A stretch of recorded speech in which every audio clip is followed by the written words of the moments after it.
नमस्कार विद्यार्थी मित्रांनो, तलाठी पदभरतीचा रिझल्ट लागला आणि रिझल्ट मध्ये शॉकिंग आपल्याला आकडेवारी दिसते की 200च्या वर 204 212 असे मार्क्स विद्यार्थ्यांना दिसायला येत आहे. असे आपल्याला लिस्ट मध्ये अपलोड केले आणि ते पण गव्हर्नमेंटची लिस्ट. आता मग खरं आहे का असं बहुतेक विद्यार्थ्यांना आता शंका कुशंका मनामध्ये येत आहे. तर याच्यामध्ये नॉर्मलायझेशन झाल्यानंतर खरंच एवढे मार्क्स जर वाढले तर मग या विद्यार्थ्यांना इतर गोष्टी करण्याची गरजच नाही असं पण सगळ्या विद्यार्थ्यांच्या मनामध्ये येते. मग ते काय आहे ते सगळं आपण या व्हिडिओच्या माध्यमातून जाणून घेणार आहे. चॅनलवर नवीन असाल तर सबस्क्राईब करून ठेवा, जास्तीत जास्त लाईक करत जा, शेअर करत जा.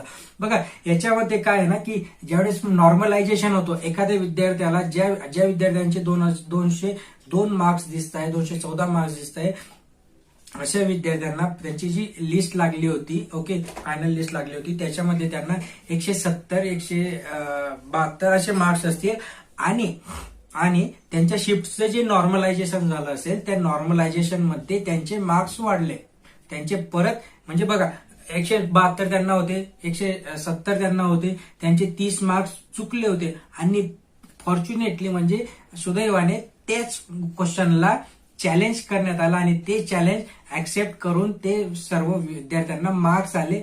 सेम मार्क्स यांना पण आले आणि म्हणून त्यांचे जे कट ऑफ त्यांचे जे मार्क्स आहेत ते 202 214 असे झाले. मग आता याच्यामध्ये खरंच असं होतं का? हो, असं होतं. ज्यावेळेस सेंट्रलच्या काही एक्झाम्स असतात की ज्याच्यामध्ये नॉर्मलायझेशन प्रोसेस असते त्याच्यामध्ये सुद्धा असं होतं, विद्यार्थ्यांना हे करण्यात येतं की एवढे मार्क्स त्यांना दिसतात. बट आता याच्यामध्ये त्यांनी काय करायला पाहिजे होतं, तलाठी भरतीमध्ये त्यांनी बिफोर नॉर्मलायझेशन आणि आफ्टर नॉर्मलायझेशन अशा 2 याद्या जर त्यांनी लावल्या असत्या,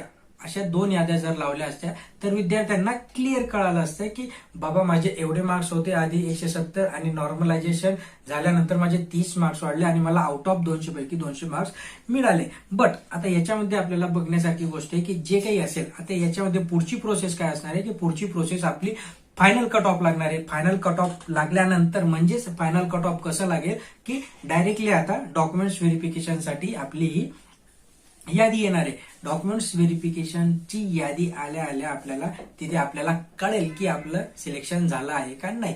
आता बहुतेक विद्यार्थ्यांचं याच्यामध्ये काय आहे ना की जे डॉक्युमेंट्स होते डॉक्युमेंट्स मध्ये यांनी जे अपलोड करायचं होतं ते व्यवस्थितरित्या अपलोड केलेले नाहीये. कोणाचे नॉन क्रिमिलियर चुकीचे, कोणाचे डेट ऑफ बर्थ मध्ये चुकीची माहिती दिली आहे, तर कोणाचे आईचं नाव चुकीचं आहे, कोणाचं बापाचं नाव, कोणाचं स्वतःच नाव विद्यार्थ्यांनी चुकीचं टाकलेलं आहे. आणि अशामध्ये आता त्याने अपलोड केलेले डॉक्युमेंट्स जे आहेत ते त्यांना तिथे दाखवावे लागतील आणि दुर्दैवाने त्यांच्याकडे ते डॉक्युमेंट्स नसतील. सो असे विद्यार्थी तिथे बाद होतील. ओके, आता याच्यामध्ये की जर नेक्स्ट यादी ज्या वेळेस येईल त्या यादीमध्ये कास्टनुसार, ओके, डिस्ट्रिक्टनुसार तुमची जी फायनल यादी तुमच्या महाभूमी आणि तुमच्या डिस्ट्रिक्टच्या याच्यावरती लावण्यात येईल. त्याच्यानंतर डॉक्युमेंट्स व्हेरिफिकेशन झाल्यानंतर बहुतेक विद्यार्थ्यांना फायनल समजेल की आमचं याच्यामध्ये सिलेक्शन झालेलं आहे.